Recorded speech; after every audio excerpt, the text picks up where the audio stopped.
secara umumnya adalah ibadah. Ibadah itu sesuatu yang harus dimaui sesuai dengan ketentuan Allah. Nah, ibadah itu ada dua, ada ibadah yang di rukun Islam, syahadat, salat, puasa, zakat, dan haji. Ada ibadah yang di luar rukun Islam, dari mulai hal yang terkecil ya, masuk keluar kamar mandi sampai berpolitik, bernegara, termasuk berkomunitas, bergaul, bertetangga, ya, juga hubungan antara atasan bawahan, pemimpin dengan rakyat, pejabat dengan rakyat, antara guru dan murid, antara seorang kiai dengan jamaahnya atau santrinya. Ya, secara umum ya, bahwa semua itu dalam posisi masing-masing haruslah menjaga kehormatannya.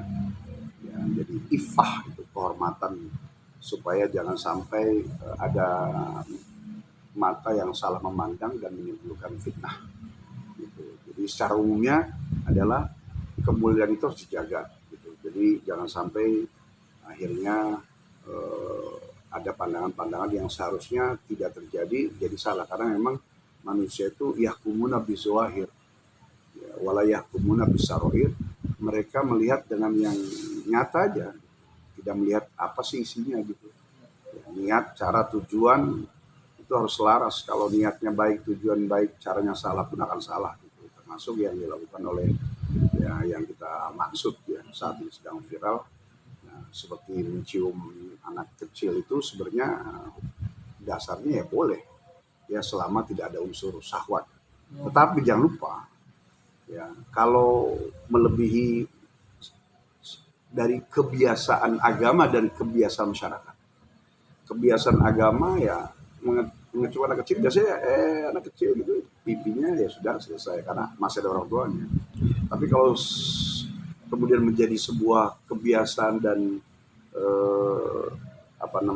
ya, uruf ya, jadi ajaran, ini juga nanti akan menimbulkan fitnah ya, walaupun tidak bersyahwat gitu. Kalau sampai bentuknya aneh, tapi misalnya dicium tuh ya umumnya biasanya tuh kening, ubun-ubunnya ya, atau lah pipi lah gitu. Tapi kalau misalnya di luar itu ya pasti akan timbul pertanyaan, apalagi dicium bibir.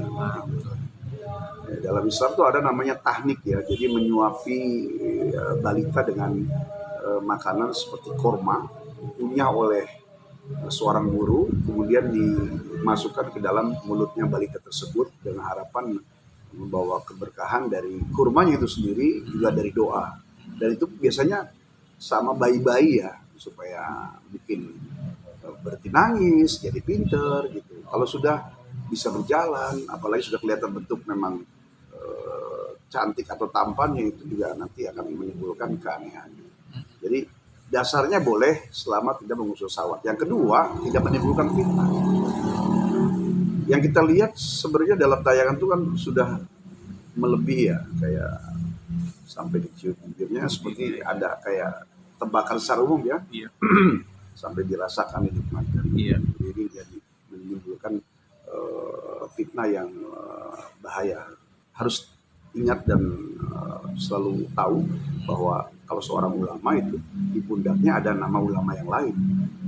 Jadi akhirnya orang akan melihat ini jangan-jangan semua sama gitu. Jadi harus pahamlah bahwa seorang ulama itu menjaga kehormatan dirinya, juga menjaga kemuliaan dan kehormatan ulama-ulama yang lain.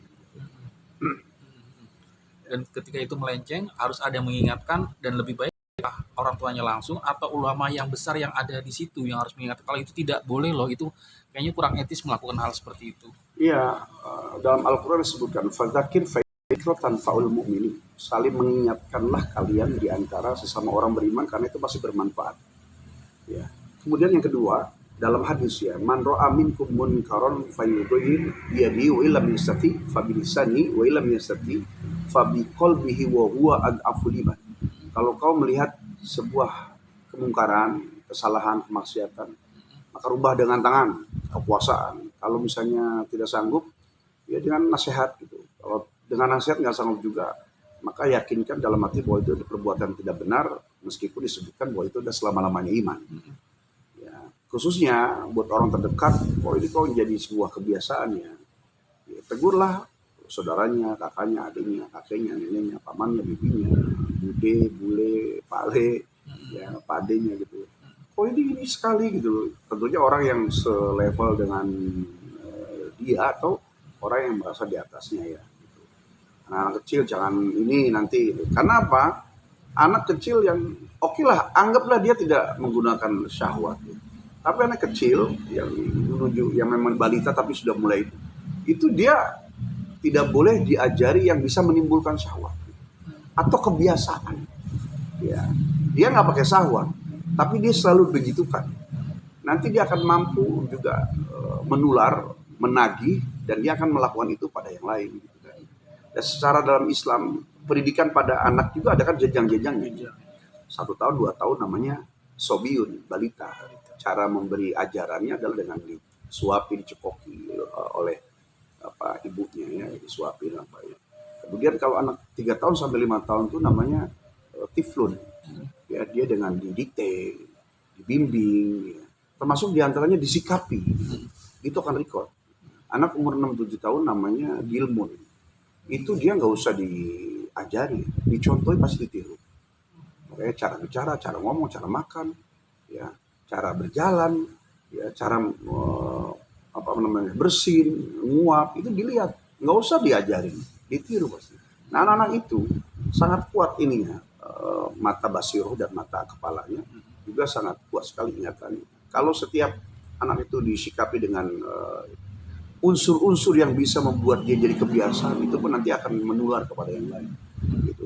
Nah, buat para guru ya, kan ada batas-batasan kepada anak laki-laki ya, semuhrim gitu atau mahram ya. Kalau perempuan itu ada batasan, memang dari mulai akil balik sudah ada batasan. Tapi ada juga yang mungkin yang kita maaf ya, yang memang mungkin dia tidak berani melakukan pada yang dewasa, tapi dia juga bisa mungkin melakukan pada anak-anak kecil yang menurut dia ini orang nggak ngerti, ini anak nggak ngerti, dan orang juga akan memaklumi sehingga akhirnya timbul penyakit. Dan kalau sudah penyakit itu susah sembuhnya. Contoh maaf, para pedofil ya itu karena memang terlihat pada anak-anak yang memang di usia balik atau ada usia, saya lanjutkan yang tadi ya, usia 8 tahun itu namanya amrod, udah mulai tahu mana yang enak mana enggak. 9 tahun namanya mumayyiz, udah tuh mulai tahu mana yang baik mana yang buruk. Umur 10 tahun sampai 15 tahun namanya balik, udah mulai tahu mana yang halal mana yang haram. Jadi setiap anak yang diperlakukan, disikapi dengan siapapun, gurunya kah temannya, tergantung dia usianya. Memang ada yang ngomong usianya angka, ya itu kan kalimat puitis dramatis ya sebenarnya. Karena sudah dewasa mungkin macam-macam sikapnya. Tapi pada anak-anak itu secara umum memang begitu. Ya. Kita kepada anak umur 6-7 tahun beda sikapnya. Pada anak umur 8 tahun beda sikapnya. Walaupun kita nggak tahu. Memang kita nggak tanya kan, berapa umur kamu? Terus baru kita sikapi. Tapi kita bisa prediksi dan kita bisa tebak. Anak seperti ini janganlah ya kayak gini. Termasuk kayak seperti mencium anak. Saya contoh misalnya, ketemu anak kecil, Ustadz ini anak saya doain. Kelihatan anak punya umur 2 tahun nih. Ya kecup kening, bismillahirrahmanirrahim. Kecup keningnya, kecup ubur-uburnya. Jika perlu itu pun. Ya kan ada orang tuanya kan. Bahkan maaf, ada seorang tua bawa anaknya, Ustadz doain anak saya. Ibunya udah doain belum? Gitu. Saya gituin. Ibunya udah doain belum? Belum, Ustadz doain dulu. Ibunya lebih dekat, darahnya, tabungnya rahim. Terus saya saksikan dia doa Ustadz, doa apa aja? Nggak bisa Ustadz bahasa Indonesia, doain. Cium keningnya, cium ubunnya, usap gitu. Selesai beres, baru saya doain. Ya, lanjutin. Karena lebih afdol adalah doa kedua orang tuanya. Nah, karena sebab masyarakat khalayak awam itu merasa dirinya tidak sesoleh gurunya, ya padahal gurunya adalah penyambung saja. Seperti contoh tadi ya, ajarkan dulu ibunya untuk bisa mendoakan anaknya dengan keberkahan orang tuanya. Ya, kalau disebutkan dalam hadis itu adalah ridullah fi ridul walidain wa sukhtullah fi sukhtil walidain. Ridho Allah itu ya, ada pada ridho orang tua dan murkanya Allah berada pada murka orang tua. Jadi ajarkan dulu kepada jamaah, pada umat bahwa orang tua itu lebih dekat kepada anaknya dalam doa. Barulah gurunya.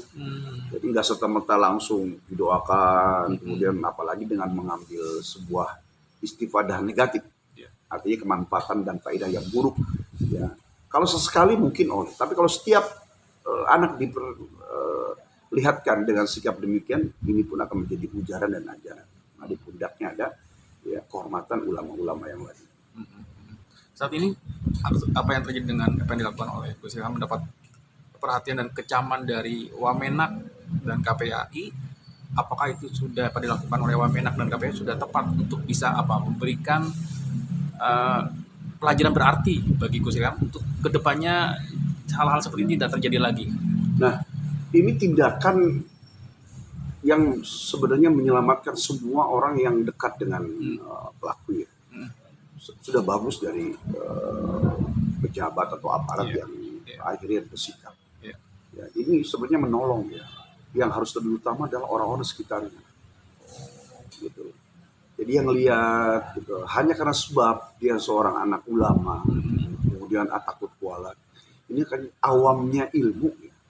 Padahal kita dipahami oleh guru-guru dengan ilmu bahwa khairul umur awsatuha, sebaik-baiknya perkara ya pertengahan saja.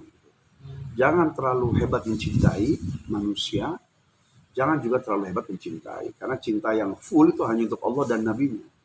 Kepada manusia, ya sedang-sedang saja. Yang harus hebat adalah pengamalannya. Jadi kalau dibilang hormat kepada ulama itu bukan tunduk-tunduknya sebenarnya. Hormat kepada ulama adalah apa yang disampaikan dan diajarkan. Itu diamalkan. Itu hormat yang dasar utama. Perkara di depannya itu ternyata memang bisa nunduk sekedarnya, tanpa harus menyerupai seorang budak kepada tuannya, insya Allah masih aman. Termasuk seorang guru, ulama kepada jamaah dan santrinya juga, jangan juga berlebihan gitu. Karena yang paling mahal adalah bagaimana ucapan kita bisa diamalkan oleh mereka sebagai penyambung lidahnya Allah, yaitu untuk diamalkan dalam kehidupan mereka sehari-hari. Nah, terlepas mereka atau pelaku ini